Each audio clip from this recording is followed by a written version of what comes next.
അന്യ സംസ്ഥാനങ്ങളിൽ നിന്ന് വിഷാംശമുള്ള പച്ചക്കറികൾ കൊണ്ടുവരുന്നത് തടയാൻ ഭക്ഷ്യസുരക്ഷാ വകുപ്പ് സ്വീകരിക്കുന്ന നടപടികൾ പ്രഹസനമാണെന്ന് ആക്ഷേപം.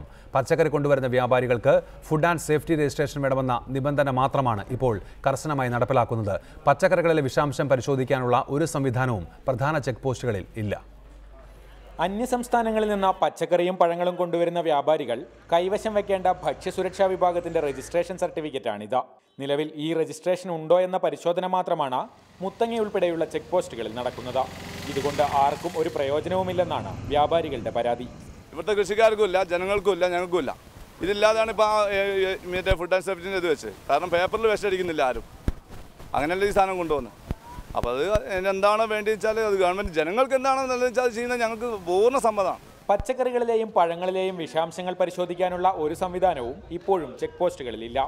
ഇപ്പോഴത്തെ രജിസ്ട്രേഷൻ പരിശോധന അനാവശ്യമായി ബുദ്ധിമുട്ടിക്കാൻ മാത്രമാണ് ഉപകരിക്കുന്നതെന്നും വ്യാപാരികൾ പറയുന്നു.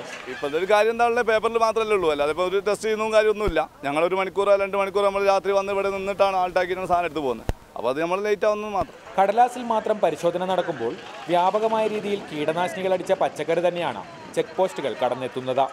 രാസവളവും കീടനാശിനിയുമില്ലാതെ പച്ചക്കറി കൃഷി നടക്കില്ലെന്നാണ് കർണാടകയിലെ കർഷകർ പറയുന്നത്. റിപ്പോർട്ടർ, വയനാട്.